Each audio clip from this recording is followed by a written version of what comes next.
مساء الخير. مساء الإبداع والريادة. اليوم أنا واقف هنا إن شاء الله على أساس أحكي تجربة، وأتمنى أن يكون فيها جزء من الإلهام، وأتمنى يوم من الأيام أحد يجي يقول فهد أنت وقفت في المسرح وكنت محفز لي، فهذه أنا بحد ذاتها أكبر مشروع لي إن شاء الله.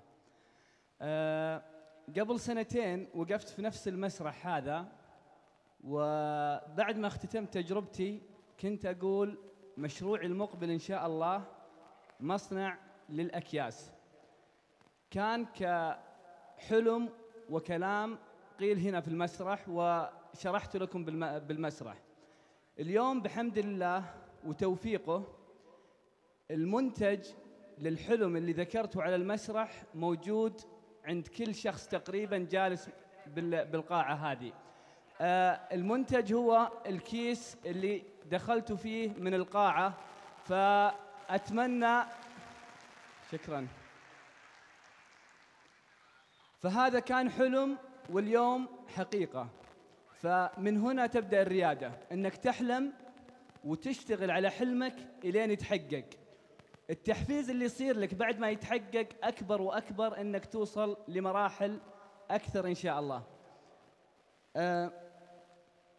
قبل لا أبدأ، أنه أي مشروع في حياتك الشخصية أو المهنية أو العملية أو التجارية تقريبا يمر في 4 مراحل. تقريبا يمر في 4 مراحل، اللي هو الحلم، ثم القرار، ثم التخطيط، ثم التنفيذ. كل شخص فينا دائما يكون له حلم. الحلم يبدأ إما انك شفت شخص تتمنى الوصول للي وصل له، او انك شفت نمط معين في الحياة تتمنى انك توصل له. الاسباب كثيرة لكن الحلم واحد. فكل شخص يحلم في مشروع هذا حق له ان شاء الله انه يكمل مشروعه وحلمه بالدائرة اللي انتم شايفينها هذه. طبعا راح اشرح انا على مشروعي كيف مريت بالخطوات هذه ووين وصلت. طبعا السلايد هذه يمكن مش واضحة كثير. كيف بدأت فكرة مشروع مصنع الأكياس؟ أنا أملك شركة دعاية وإعلان، ويوم من الأيام وصلت وجاني اتصال من شركة موبايلي وطلبت مني 2,000,000 كيس. طبعا الرقم كان كبير جدا ومخيف. فلما جيت شفت الطلب، طلبت من المسؤولين مسوقين الوكالة عندي، قلت شوفوا، ما حد يروح لي على أي محل تجزئة، كلكم تروحون على المصانع وتسألون كم السعر وتجيبوا لي أفضل سعر. 2,000,000 كيس كل هللة فيهم تفرق ب20,000 ريال في التسعير. فكنت جازم عليهم أن كل واحد منهم يروح ويطلب السعر من مصنع. بعد كم يوم رجعوا لي الشباب قالوا ما في أي مصنع هنا بالسعودية. قلت مستحيل، احنا نشوف الأكياس هذه بكل مكان، كيف ما في مصنع؟ مستحيل كل الناس تجيبها من برا. فأجريت اتصالاتي، بالفعل تأكدت أنه ما كان في أي مصنع بالسعودية. فوفرت الطلب هذا للشركة، وبعدها بديت حلمي، وفرصة جتني على طبق من ذهب. منتج مطلوب بالسوق، منتج يستخدمه كل شخص بالحياة، سواء باستخدام شخصي أو استخدام رسمي. فبديت حلمي أني أبدأ مصنع لإنتاج الأكياس. فكان هذا هو الحلم. طبعا أنت دائما لما تحلم، يعني من أهم الأشياء في مشروعك تعيش جو المشروع، تحلم تعيش في المستقبل، وأنت اليوم تعيش في المستقبل على أساس توصل لهدفك. أنت أول وقود لنفسك وأول محفز لنفسك. فكنت أعيش مع نفسي تحفيز دائم. أصير أشوف الأكياس البلاستيك الموجودة بالأسواق، أشوف كل واحد شايل كيس، أقول هذا إن شاء الله بكرة بدل الكيس اللي شايله البلاستيك أو الكيس الورقي إنه يكون كيس من مصنع أنا أنشئه بإذن الله.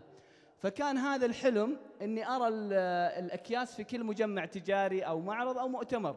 والحمد لله بكل فخر أنا اليوم أشوف حلمي في قاعة هنا فيها كثير من الرياديين، كثير من الأشخاص اللي يحلم بمشروع. فالحلم إذا أنت شديت على نفسك وثابرت فيه واشتغلت عليه، صدقني بإذن الله يوم من الأيام بتشوفه منتج ملموس بيدك أو خدمة تقدمها للمجتمع.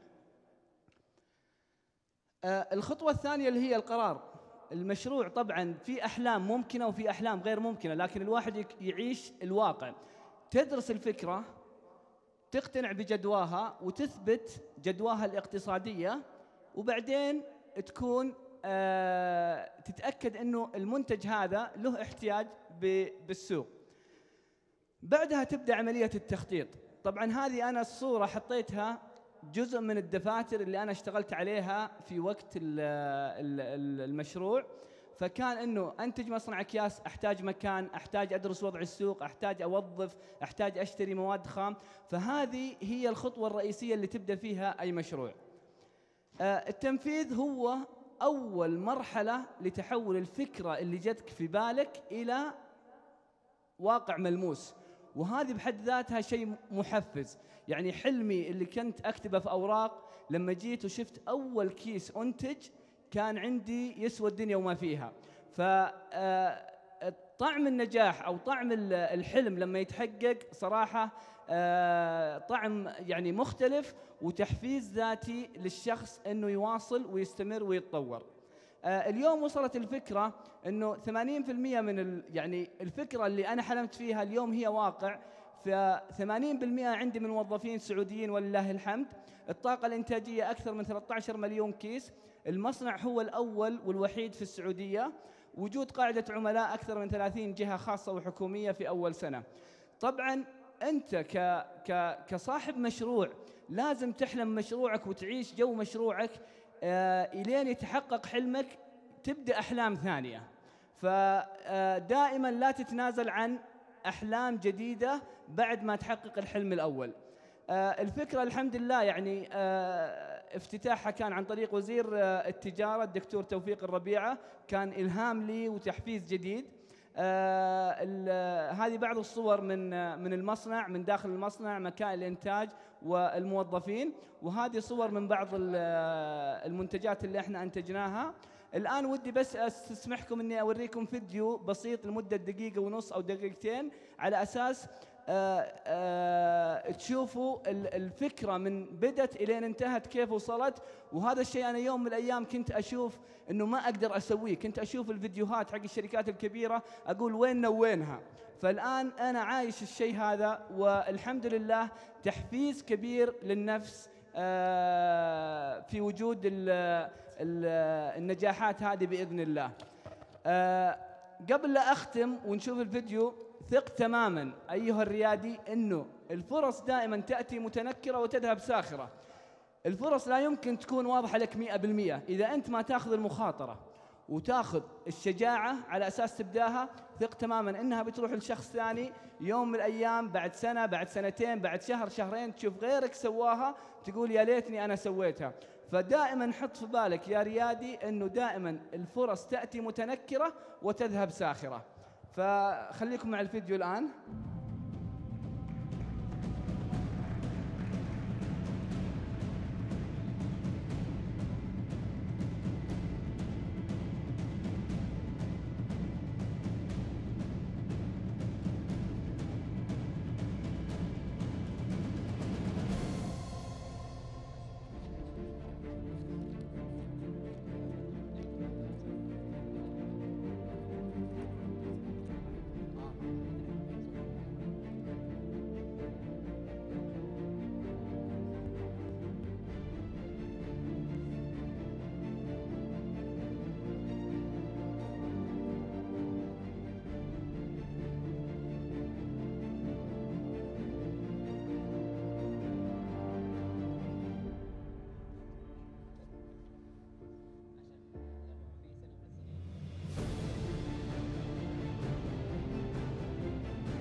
وشكرا لكم جميعا، واتمنى التوفيق ان شاء الله.